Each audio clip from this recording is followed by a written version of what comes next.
the president of the Portland Psychedelic Society. The Society was founded in 2014, and it's a volunteer-based community resource for psychedelic resource and harm reduction. Second to London, we're the next largest psychedelic society in the world.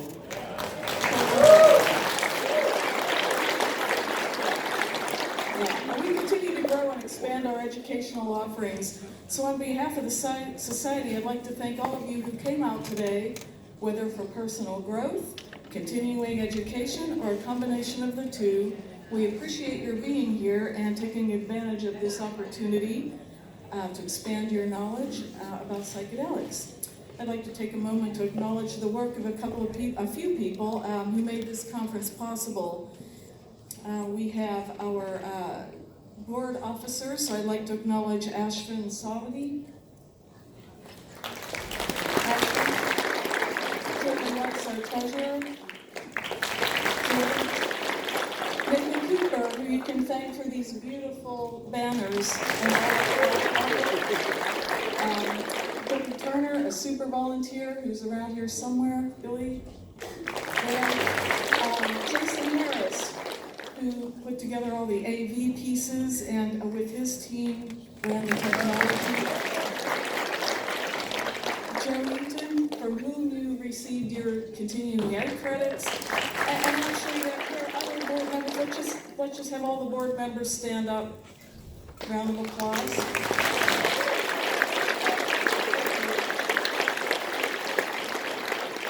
I'd like to have all of our volunteers stand up too. Yeah.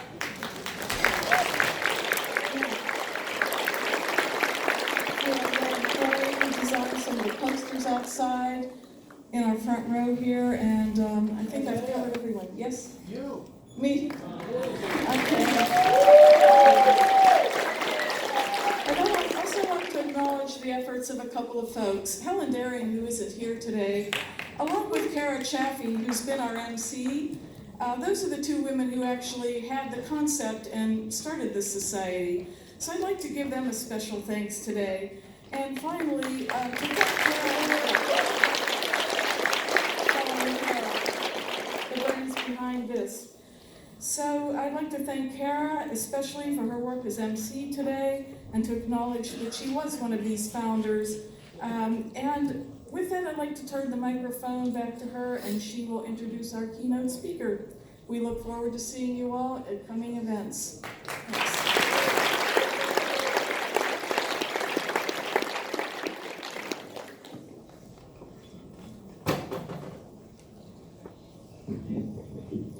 Okay, Dr. James Fadiman will be speaking next. The topic is microdosing, what we've learned, and why it matters. Dr. Fadiman and Robert Frager co-founded the Institute of Transpersonal Psychology, now known as Sophia University, in 1975. Dr. Fadiman was a president of the Association for Transpersonal Psychology. He was also a director at the Institute of Noetic Sciences from 1975 to 77. James has been associated with psychedelics since the early 1960s, when introduced to them by Richard Alpert, Ram Dass, in Paris in 1962. A selection of James' books include The Psychedelic Explorer's Guide, Safe, Therapeutic, and Sacred Journeys, Be Love Now with Rameshwar Das, Personality and Personal Growth, 7th edition with Robert Frager, The Other Side of Hate, a novel, and that's H-A-I-G-H-T, and Essential Sufism to round it out. So with no further ado, let's welcome Dr. James Fadiman. Thank you.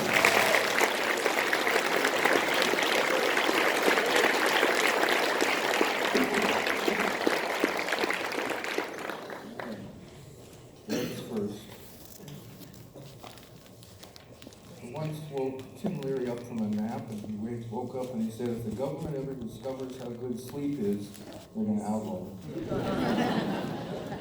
I think that way around, not water. And so I was listening to the end of Rachel's talk, I finally had an answer to a question about the ayahuasca world. It's a question which is, in the LSD world and the psilocybin world and in some of the obscure drugs that only some of you have taken, there's a saying, it's from, I think, Albert Camus, which says if you ask God a question, after he answers you, you hang up the phone. But nobody ever hangs up the phone with ayahuasca. And I finally got it, which is, since ayahuasca is Mother Nature, whoever hangs up the phone on nature? You know, when you said, okay, it's enough nature. You know, no more sunsets. I've really had enough. So,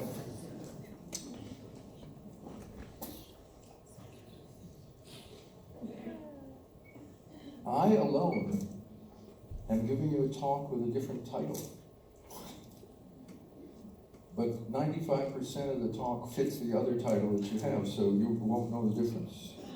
But I'd like to tell you what the other title was, because it's the first couple of minutes, and it's called Microdosing, the New Psychedelic Frontier. And that's supposed to be farther out and more radical than what we've learned, which is kind of, what did you do last summer? Well, I took 2 CB in Nepal. Because what's happened all day, and what happens in most of what we talk about with psychedelics, is high doses.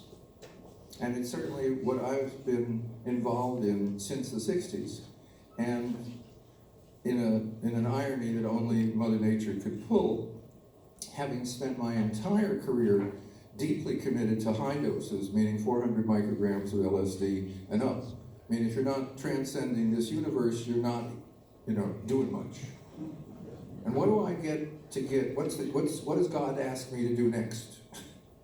Microdoses that have one fundamental definition: no psychedelic effects. However, they're made of psychedelics, and that kind of allows me in. Because microdoses have certain essential differences. As well, can I have some house lights so I can see you a little better? Well, you'll just have to wave your arms. How many of you have not had a major psychedelic experience? Not had. Okay, I'm good. There's some of you, thank you. How many of you have not microdosed? All right. God, I wish I was selling.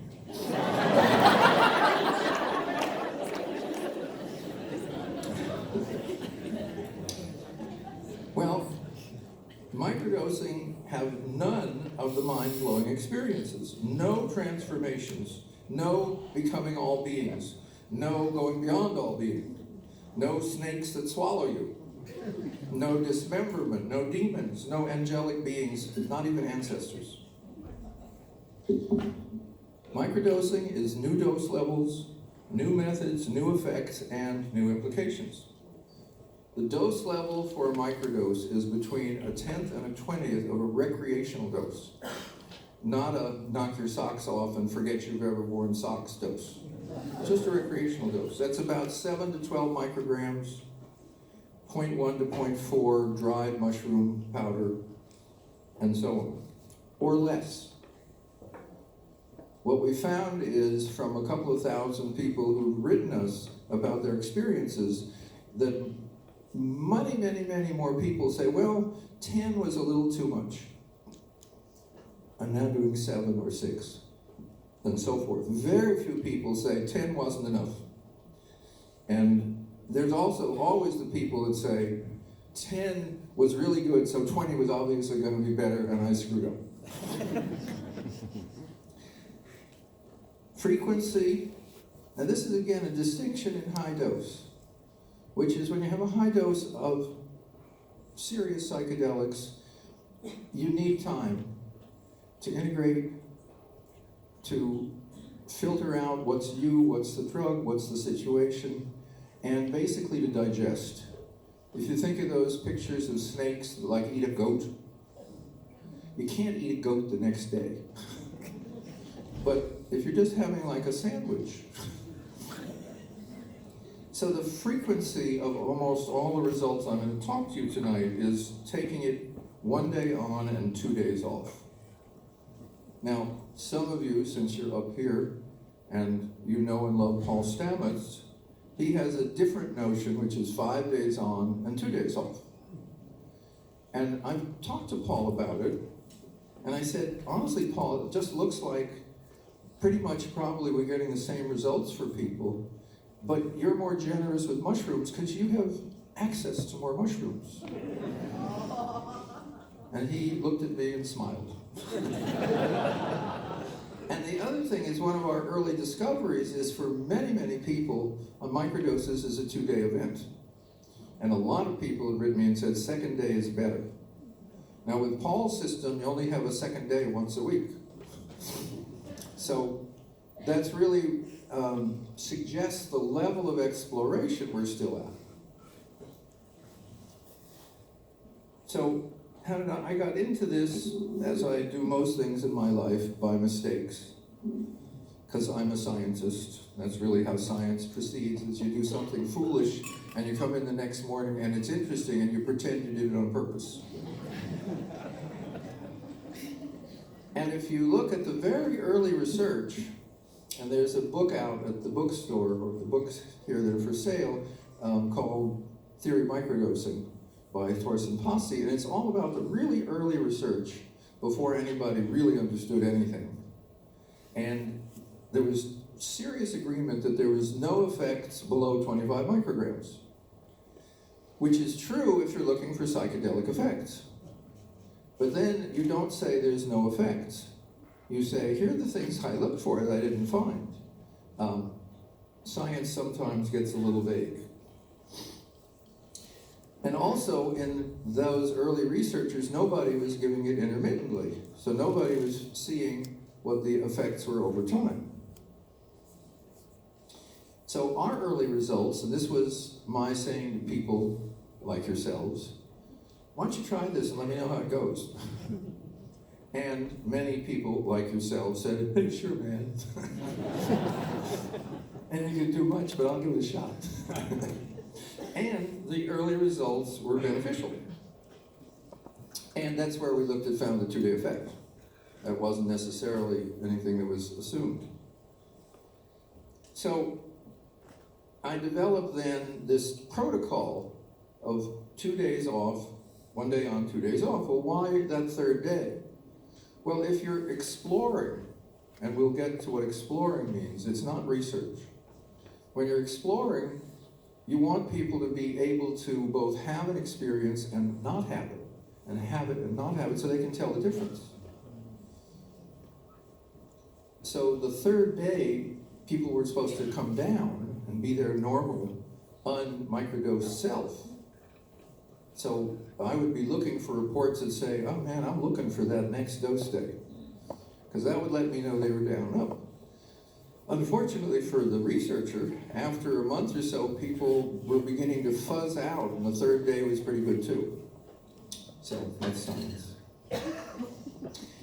And for some years, I was sure that 10 micrograms was what Hoffman had said.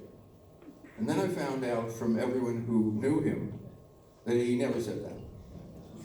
That he'd taken personally like 20 to 50. And a month ago, someone wrote me and said, do you know there's a discussion in 2005, a day after Albert's 99th birthday, with a bunch of people chatting. And here is the dialogue. Albert, very, very low doses. This could be a worthwhile study. I've used it myself sometimes for walking and thinking. Rick Dobbin, head of MAPS. What kind of dose do you mean when you go walking? 25 micrograms. 25 instead of 125. Or even lower, 10. Yay! Rick. And I'm just dying to talk to Rick now that I read this. Wow!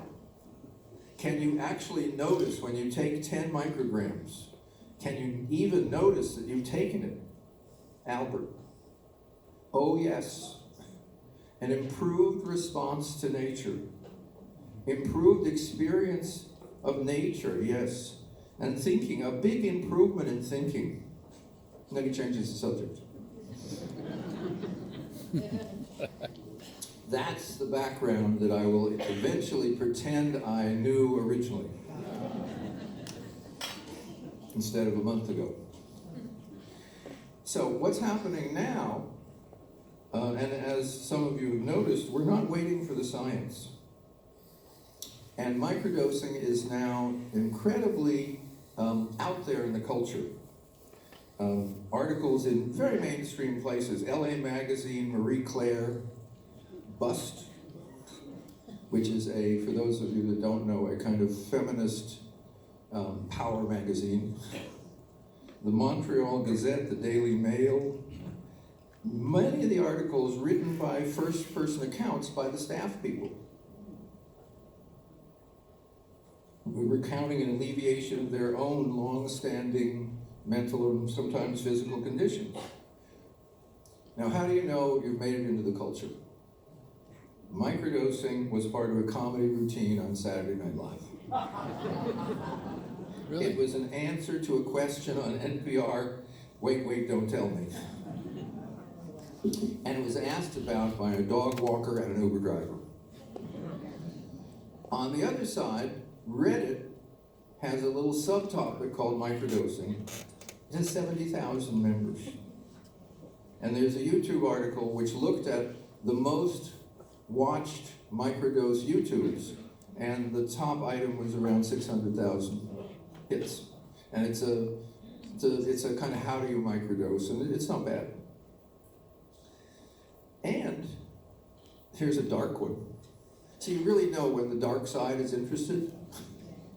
Microdosing has even been considered as a possible tool to enhance military intelligence capability. This is in a journal for the Marine Corps. Now, some of you know that the CIA tried to make use of it for about 20 years and did just terrible, stupid research, but doesn't mean that they haven't thought about microdosing. Now, when I said we're exploring, I want to make clear that what we were doing is not research. We were doing search. Search is when you don't know what you're going to find. Research is when you're trying to set it up to prove what you know you're going to find. Which is why if you look at research carefully, always look at who they're excluding from the study. And that lets you know who might not do well. And since they're after what's called statistical certainty, they're working the numbers. It's not evil, but it is the way it's done. What we were doing, imagine you discover an island. You explore it. You say, gee, over there, there's trees. Some of them look like palm trees, only they're blue. Over here, there's some stuff in the stream that looks like crystals. And there's a little animal that hops along. And there's something in this flower. And when you suck the bottom of the flower, you really feel good. That's exploration. Or if you think of an unknown bit of rainforest where people go into it and come out with, 30 new species of something. Mapping comes first. Valuing, what's it for, what's it good for, how much did you take, can you make it into a synthetic, etc. That all is much, much later. Is it good for depression? Is it good for obesity? Is it good for acne? That's all later. That's research. And I have lots of friends who do it, so I don't have to. Because for me, the exploration is so much more fun, and that's when all the surprises happen. Now, I was doing this for a while, and people were writing me little diaries, little sets of drawings. For instance, a generally unknown use of microdosing. This is from a woman from Chicago. She said, for the first time, I didn't have the post-Burning Man depression. Okay? Which she was used to. So, that's not yet been published. Except probably they know about it in Burning Man, because they know everything. So I was accumulating, and then I also had someone who wrote 2,000 or 3,000 words a day. I know so much about his life and his divorce and his children. And he made wonderful discoveries that were very, very useful. But at some point, a friend of mine and an ex-student, Sophia Korb, entered and said, would you like to kind of make this a little more formal?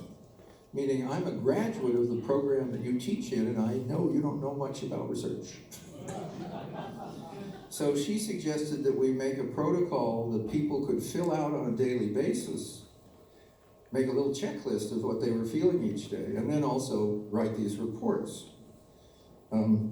It's what we call citizen science, which is how science has always proceeded until PhDs were created. Darwin was an amateur. Galileo was an amateur, and so forth. So I want to go quickly through the more common reports from the first 700 people for which we have enough days of checklists and reports so that we're pretty clear about them. And I keep holding this cup thinking it's going to tip over, so I'm going to lay it down. If it tips over when I lay it down, please don't laugh. Appreciate that. So, this is, I'm just going to go through these. Mood changes.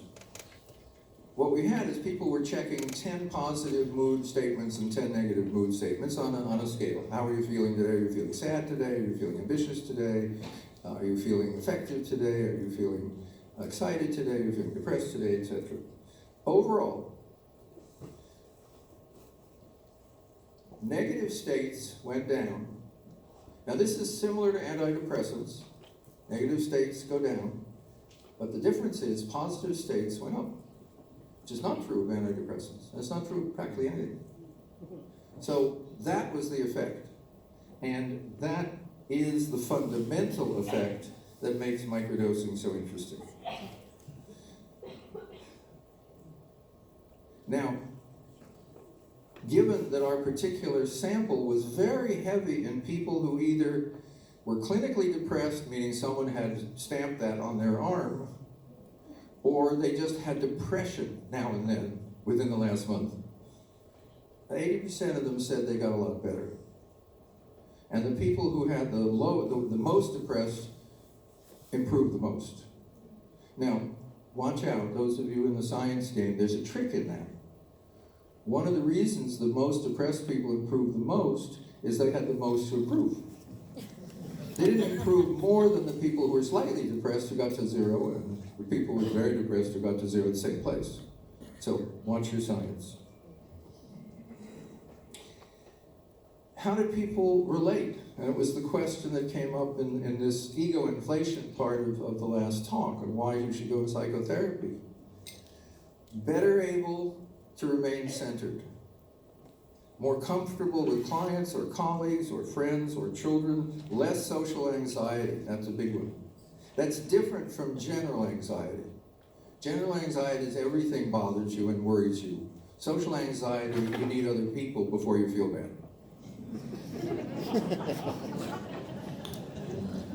Less of that. And a wonderful college student said, I tested it. I went to Walmart late at night to shop. And I normally find it incredibly hard to make decisions. I keep my hoodie on, I don't make eye contact, and it's a terrible experience. She said, I went and I bought some things I needed, and I talked to people, and I was behaved just like a person. That's the difference in social anxiety.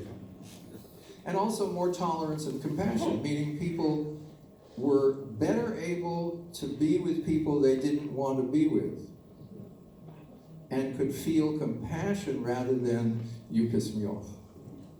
That's a huge internal shift in orientation. Academic improvement, and the implications of this I hope to get to before I run out of time, but think about it. Higher test scores, better grades, better quality of attention. increased short-term memory. For example, this is from a report, recalling what was on a PowerPoint after a single brief glance. Okay, which means you could actually pay attention to what was going on rather than having to scramble back and forth between writing things down, looking at the PowerPoint, etc., etc. Here's another one, athletic improvement. Faster on timed events. Improved reflexes, agility, strategy. Volleyball, for example, is a strategy game. And I remember one young man saying he was in college, volleyball, I think it was. Yeah, it was volleyball, not basketball. And what he said is, I don't know if I played any better, but I could feel very quickly what we were doing and was a much better player as part of a team. More awareness of the team's movements. And these reports in athletics are from college up to very high-level professional. These are people who, who do extremely well already. I mean, they're in the money group of athletes, and they can tell the difference. At work, again, a remark from a young man who said, I only microdose when I have a coding problem. But also at work, increased success in sales calls, presentations, salary negotiation, better team effectiveness and problem solving, and most often what people report is I'm able to be in flow, in that timeless creative space, not better, not higher levels of creativity, but longer creativity. That's what they report. Now, the other thing is we were looking at, because those are all things that people kind of wanted. So when you're doing exploration on the island, you not only notice the flowers, but there's mushrooms under the flowers. What were some of the unintended changes that people had no particular interest in having? Eating habits. In almost every case, people have a healthier diet. And it's the usual less processed food, fresher organic, less junk food, etc. And from the report of a really wonderful, serious junk food eater, I looked at the menu, and by God, I wanted the salad.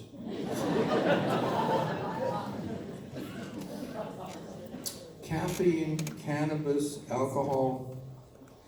Now I say this, and I'm now about to alienate terribly large, powerful forces in the culture that want to keep you sick and addicted. Microdosing, over and over, people reported less caffeine, less cannabis, and less alcohol. Now these are not people wanting to give it up. We have a lot of that overcoming addiction, but this is just, us. And one of my favorites is procrastination. Remarked on with surprise that it's no longer an issue. I stopped procrastinating and became more focused. And for a while I was worrying, because if you could cure procrastination, the pharmacology people will say, then we can make it a disease. And once it's a disease, you know what we do. And the other was libido. There's a quote again, if it gets out how good this is for sex, you have a real product. Now, it's not clear, by the way, from the reports, if the better sex described is the result of more sexual energy available or improved rapport and closeness. Those are very different, and both were often mentioned. Now, it's always necessary when you talk about any of these drugs that are not yet back to being what they should be, normal. You always are asked, well, what are the contraindications? If there isn't something bad about it, we won't believe you. We've struggled. The main group who don't do well with microdosing is people whose primary concern is anxiety. They report they are either more anxious or more aware of anxiety. They don't like it. The nice thing with microdosing, if you don't like it, stop. Depression, which almost always is linked to anxiety, because when you're depressed, you're anxious that your life isn't working, because your life isn't working. That's fine. Depression works well. The only pharmaceutical that we have noted was lithium. Lithium is given when it's for very serious mental illness. And it's a very hard drug because like twice the dose that's good for you may kill you. So you have to really titrate it very carefully. We had one report of someone who microdosed was on lithium and had very bad experiences. So we put into our protocol, don't take it if you're on lithium. We then went through a couple of hundred cases and found a few more of people who were on lithium and it was okay. So we don't know. But we mention it because generally if 1 out of 4, 5, or 6 people has a bad experience, that's a high number. So we recommend people who are on lithium not to microdose. Now, for the geeks in the audience, hands, never mind. Red-green blindness. People who have red-green color blindness, most of them report that they get tracers. Now, for the few of you who raised your hand, which you don't know about psychedelics, tracers are when you look at the nice light, and then you look over here, and the little light kind of follows you. You see it with sparklers on July 4th, that follow of light. They indicate that when you microdose, you get tracers. But unlike high doses, where the tracers go away when you come down, with microdosing, the tracers last a few days, and it's really not comfortable. So we recommend that people who have red-green blindness not do it. And when you're doing exploration, somebody writes in and said, I have red-green blindness and I'm microdosing and I have no problem. And someone else writes in and said, I have red-green blindness and I'm microdosing and yeah, there are tracers, but it's worth it. So we're looking at, again, a notion that this is an area of concern, and where I'm hoping when I mention it, that in some audience there is someone whose expertise is in the visual system, so they can say, wow, that's really interesting, and they can go find out what's going on. Because we don't stop anyone from taking it because people write us and say, I'm taking it. So we have people in our study that are not allowed in any psychedelic study. And I'll just give you one group, which is bipolar. Now bipolar, by the way, is a crappy diagnosis, and there's lots more people that don't have it that are diagnosed of it. But real bipolar is you have a depressed time, you have a manic time. You have a depressed time, you have a manic time. And they're not allowed in any psychedelic studies because of what I mentioned earlier about you don't want people who might not work out for your study. But we can't stop them, so what we've learned is they figured out that if you microdose during the depressed phase, that's pretty good. If you microdose during the manic phase, you wouldn't do that. You know, when you have enough wood in the fire and the room is warm enough, you don't look for the gasoline can. But if it's really cold out, you build a fire. So what they've learned to do is to modulate their manic depressive cycles so they function better. And what Sophia particularly liked about that is the literature is full of saying they can't do that. They're unable to modulate their moods. And we say, well, they can't, but they plus microdosing seems to be helpful. And our comment to all the kind of serious researchers who then jump on us and say, well, how many people did it? Well, how old are they? What was their weight? What was their prior diagnosis? We say, do the research, don't bother us. You know, we're explorers. Here's this thing we found on the island. And I don't know, maybe it's an old one from some other island that fell on, I don't know. So, what's happening with microdosing is that it's integrating into the culture in wonderfully kind of pleasant ways. And there's an article in The Guardian, English newspaper, on parenting with microdosing. Now, how many of you are parents? Okay, ever get irritated? But I'd like to crush your little skull, but I'm not going to say that aloud. Parents discover in themselves an amazing amount of this unhappy side. We all know it. According to the article in The Guardian, quoting a number of parents, it makes parenting just a lot easier. So you microdose, and then the kids don't bother you, and therefore they're not as difficult, and the whole thing works better. And my favorite of the trivialization of something that you can use for treatment-resistant depression of 30 years is first dates. Article on microdosing on first dates. You know what a first date's like. Yeah. I want it to work, I want it not to work, I want to really understand the other person, I really want to like them, I don't want to be snowed, all that. The writer said that she's in college and the rest of the article is about people on first dates, but her story is, I love it. I'm invited to sex parties, and I've gone to 3 sex parties, and I haven't met anyone. Now, she said, it might be because I don't smoke dope and I don't drink. And I thought, maybe. She said, but then I microdosed. And I had my first hookup. Do not tell your teenage kids about this.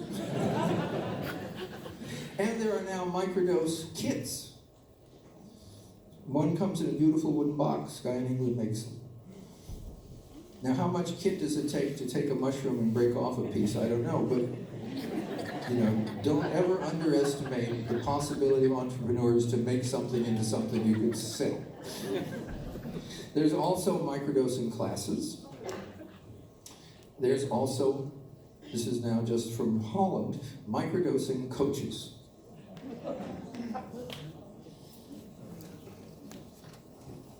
So,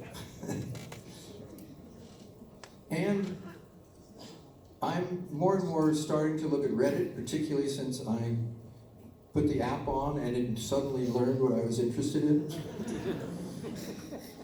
And this is this wonderful comment somewhere last week.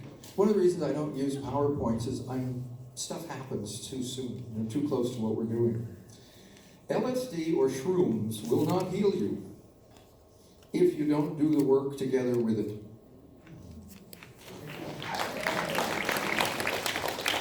I've been microdosing LSD for 6 to 7 months, and I can tell you that all the areas in my life are improved just because I wanted to improve. Don't see it as a magic pill, see it as your mentor. Now, that's easier to say with ayahuasca, because ayahuasca says, I told you that. Remember, you were in that session, and you asked, and I told you, da-da-da-da-da-da-da. A friend of mine, in his first ayahuasca session, he was a yoga teacher, and ayahuasca says, stop teaching yoga. He said, what? And he wrote me the dialogue. It was a little argument. Ayahuasca said, I said not to teach yoga, I really meant it. And so he had a session, and he thought, it's a plant from South America, what does it know about yoga? So he teaches his yoga class and he gets sick. And after about 5 classes where he gets sick every time, he calls me. Now, this is not hard therapy to do. And he said, I said, what did ayahuasca say? He said, I should do therapy. Have you found that doing yoga is working for you? He says, no. I said, I'm not going to really, make a psychodynamic discussion about this. But if you keep putting your finger in the fire and it gets burned every time, eventually you're supposed to learn. So he doesn't teach yoga. Now, as microdosing becomes part of the culture, what are some of the disruptions that may occur? Disruption, I live in Silicon Valley, and the word disruption has like a glow around it. Disruption equals $1 billion person wealth, if you could disrupt something. Like Uber. Uber makes billions. It only loses $1 billion a year, but it really disrupts. So you overlook that doesn't work really well. Professional sports. If microdosing with psychedelics improves performance in a variety of reports, whether it's allowed, monitored, or banned, it will be used. Professional sports is really clear about illegal drugs, legal drugs, any kind of drugs, we use them.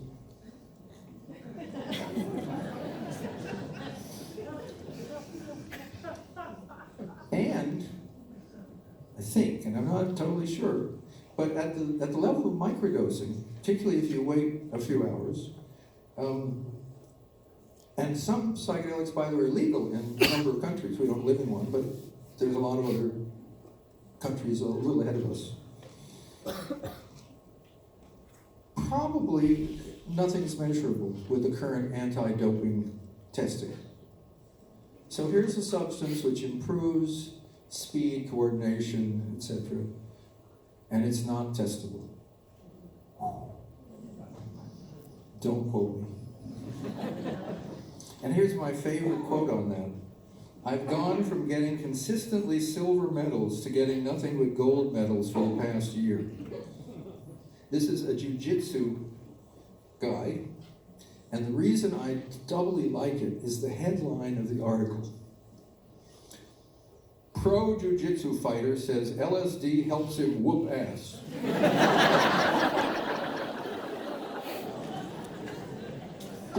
That's science.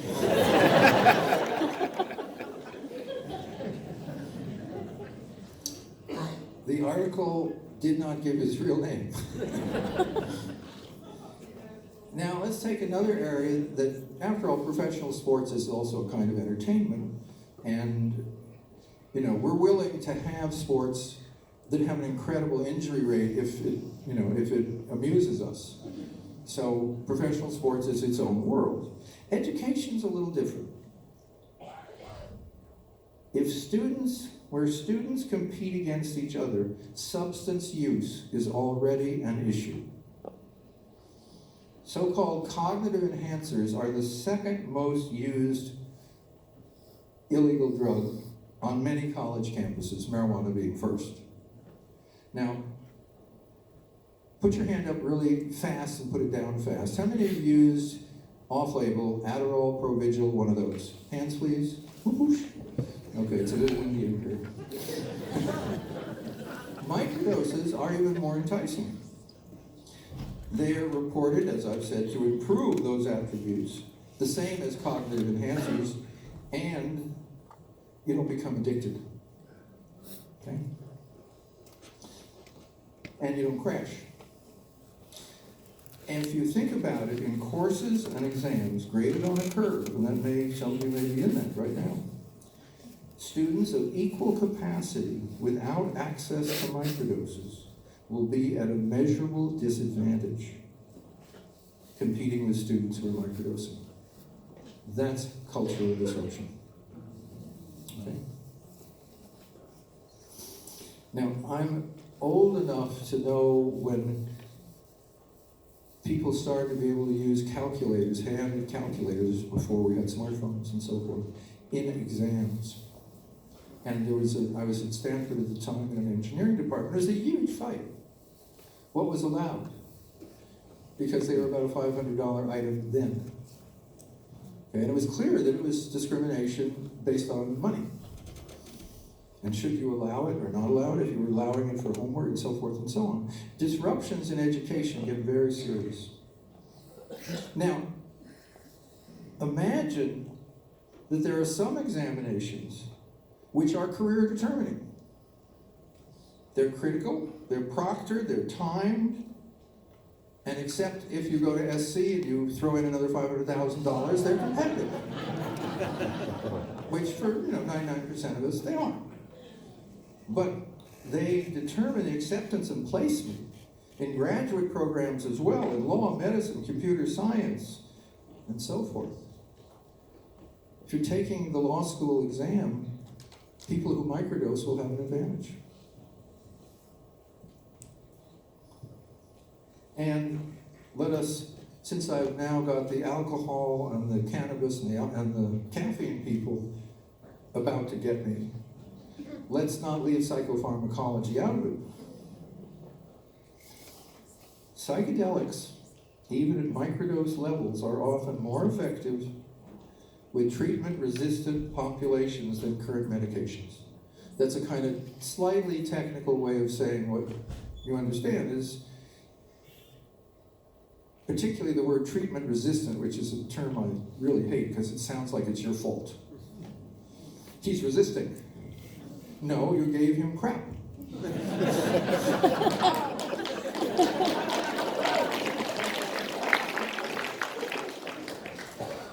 Lots of our reports are people using microdoses to taper off antidepressants.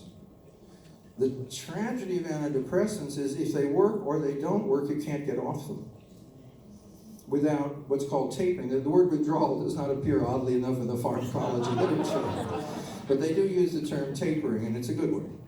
And it takes a long time, and people report that microdosing may make it go more quickly, but it makes it go more easily. And not only for antidepressants. What's the other big drug, which we talked about for education? Cognitive enhancers. Adderall, Ritalin, Provigil. Again, we have multiple reports of people coming off of those. There's a New York Times reporter who is doing a book about attention and also about psychedelics, but I read a long earlier article about her own Adderall addiction and how bad it got and how she would go 80 miles, at night in New Hampshire during a storm to a place that would give her a prescription. People are using microdoses to get off of these severely addictive drugs. If something is cheaper, better, faster, and less side effects, where I come from, that's called disruption. And not to make it even harder for me to ever be invited to regular conferences, even of my psychedelic friends, a remarkable possibility has occurred, and it's a study done out of the University of Maastricht in Holland.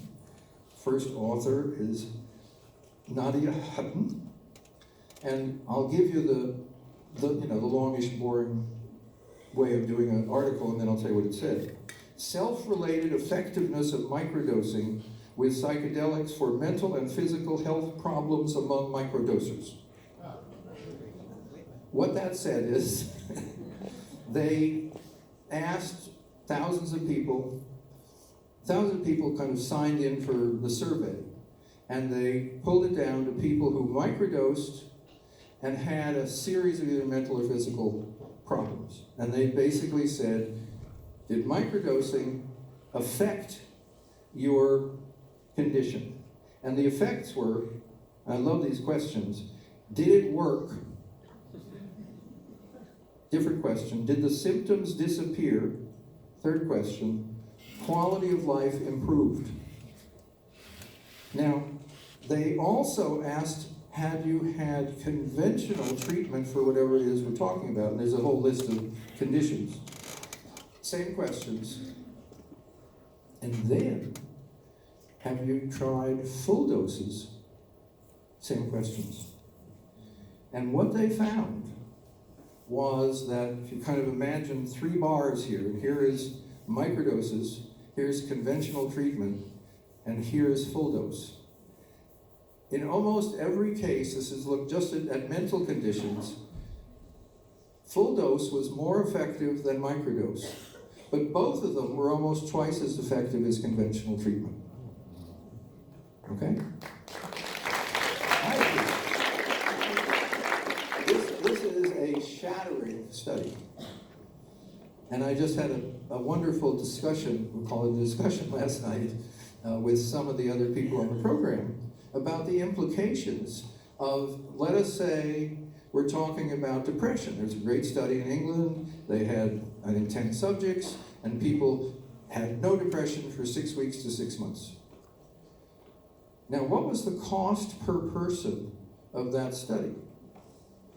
the 2 staff, the medical tests, the overhead for the location, the follow-up, and so forth, versus the same, perhaps, percentage of improvement, a little less, with microdosing, about $10. There's something to be looked at that situation, where we have high doses and low doses, both considerably better than conventional treatment, and high doses better. But better, at least statistically, meaning if you have enough people. Individuals, you have to see for yourself. I think that is probably that disturbs the psychedelic community, who are at the moment so smug. You know, I mean, John Hopkins just got $17 million to do whatever they want. That's about 5 years worth of work. There's stuff coming out of Yale and UCLA, and I'm talking to people at Columbia that want to do a microdose study, and there are people in New Zealand doing these studies, and high dose, low dose, etc.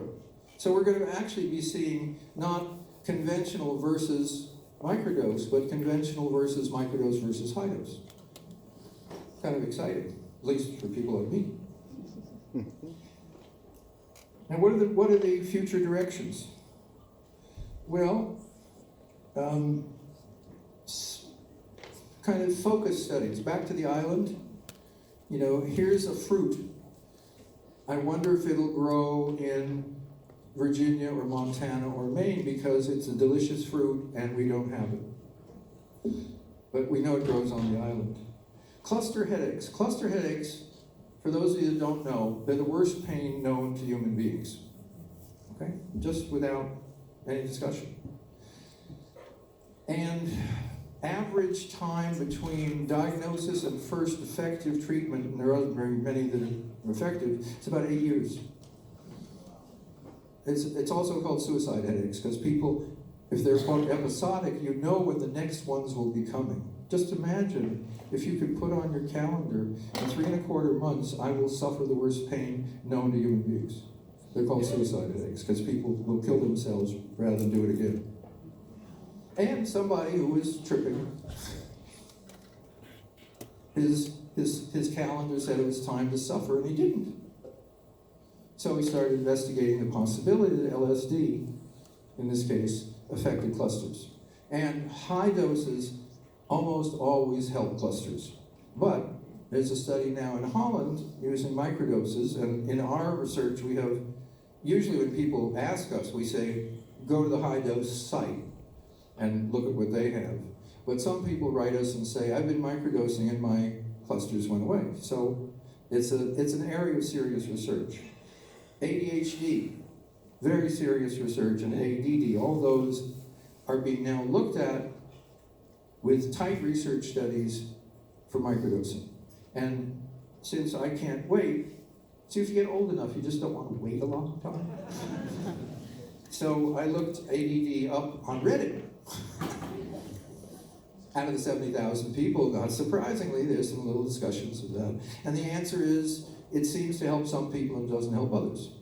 Well, in my world, what that means is, I want to distinguish who those two groups are so we can give it to these people. The other part of the future, and you know what happened with marijuana when this happened, the venture funds are at the gate. The startups are coming. The money is in motion. There's a company that's tried to put a squeeze on the synthesis of psilocybin, like to control the flow of psilocybin to other researchers. There's a company called the Field Trips Venture Fund. And they say the next frontier is psychedelics. Now, when they say the next frontier, these are mainly people who have made an enormous amount of money very quickly by investing in marijuana stocks. There's a lab in Jamaica looking at new versions of how to work with mushrooms.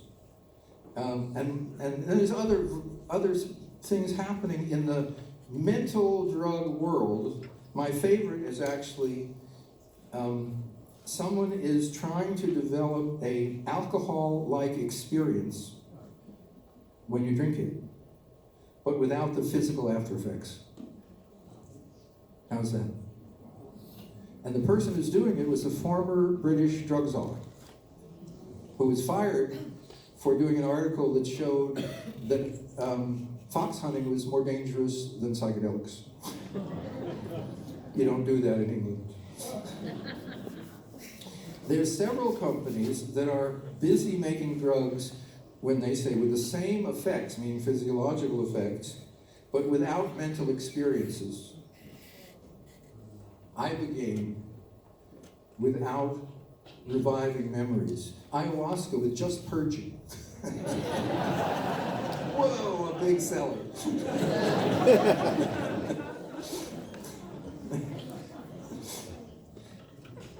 As you can tell, I'm not enthused for that particular line of research, which says the mental experiences, we can eliminate those. I just hope they leave sex alone. And I have had calls, and my favorite said it very cleanly. He says, what are the good investment opportunities in the psychedelic space? That's venture capital talk. And what happened, as you noticed with marijuana, is a lot of positive things, which is it's much more widely available and so forth and so on, and a lot of things that happen when money moves, which is you crush small producers and so forth and so on. But the difference is, in our country, if you want legislation in your favor and you go to Washington, you buy it. It's called lobbying. It's also called all the crooked under-the-counter gifts and all that, but it's basically, you can't now pass anti-marijuana legislation because the lobbyists will down your throat. And they just say very simply, do you want to get reelected? Because we know you're such a good person and bribable? Or are we going to bring in someone who's even worse than you and bribable?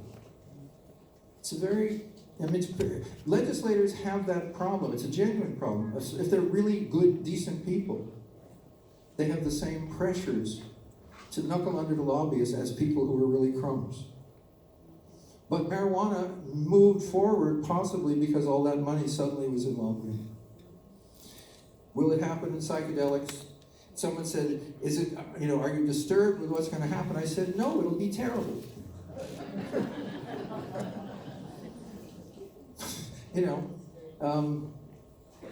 Recovery from terrible is usually a pretty good thing. There's other things happening. Now again, let's go back to ayahuasca. Ayahuasca is made of two plants. You can now buy, legally, United States, Amazon, Banisteriopsis capi. That's the vine. It's a group, I think it's called Soul of the Vine. It's got a Facebook page. And the reports that I read on that page read like microdosing. There's another company called Soul Drops, S-O-U-L. And they say we do a kind of distillation, a very elegant kind of distillation, with sister plants. Now, one of their products is called Cosmos, and it says it increases your dream life. It does. Now, personally, I had incredibly long dreams. Boring dreams. It's kind of like you're in traffic going into Portland to work. On your right and left, there are cars. After a while, you're closer to the city. So I stopped it, but other people had better dreams.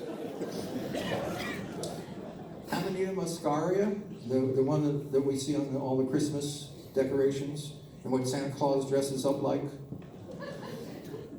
There's some work coming out of Russia that looks very interesting. So we're beginning also, remember, microdosing cannabis.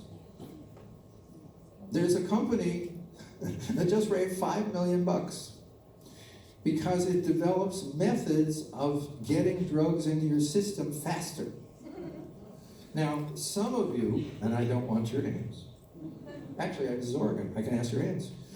Edibles? Hands, please. Okay. What's the problem with edibles? Yeah, it takes a long time. Would you like a product that goes under your tongue and is in 5 minutes? The equivalent of your edible. Well, they're working on it. And just as a little far out, nobody's even looking at this yet, but I came across some remarks of Andy Weil about cocaine. Comment, this is Andy quoting.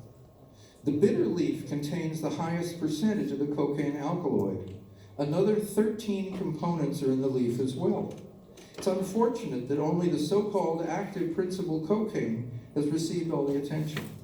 The other substances working in combination with each other have an entirely different effect, very likely providing a kind of pharmacological insulation that ensures against the misuse of the isolated cocaine alkaloid. So at your local dispensary in a couple of years, Andy's Coke. And just keep in mind, peyote, mescaline, has 39 other alkaloids. We've analyzed 4 of them. Okay? The nice thing about ayahuasca is you're getting real plants, but as you know, you can also make, quote, synthetic ayahuasca. But you don't get grandmother with it. So that's a little bit of what I'm doing. And in terms of contemporary, I was kind of lying around this morning and Reddit said, hey, look at this. So I looked. And someone said, which do you like better, LSD or shrooms? Now, that's like asking, wine people about wine. And so after 50 responses, the answer was some people like one, some people like the other, and everyone has a theory about differences. But that's a kind of, this was all in the microdosing world.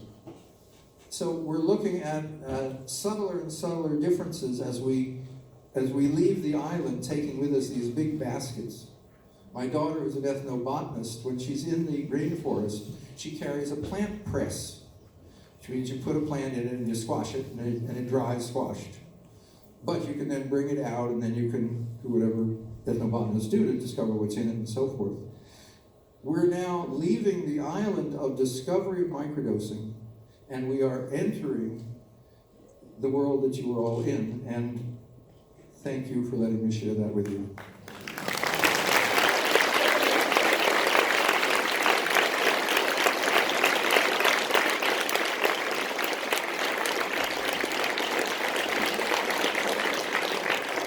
Now, the one nice thing about being last is I probably still can get in some questions. But I warn you, I think a question is defined as follows. Some of you know this. It's a single sentence. It may have a clause or two, but short ones. And it ends with your voice going up a little. And it never begins with, I have to tell you about my trip. So genuine questions, please. And you have a mic. And the microphone and the sound in here is so good that even though my hearing is less good, it's probably going to work. Okay. With your 1 day on, 2 day off, do you recommend that ongoingly, or do you say after a few months to take a break, or? Well, we really don't know, but I can tell you what a couple of thousand people have told us. That after a month of doing it that way, most people take it less often. They take it once a week, they take it on special occasions. Very few people make it every other day. And that's what we're hearing. So I can't really answer what's right. Now, we had people who were doing it for over 100 days. I mean, still giving us data. We only asked for 30.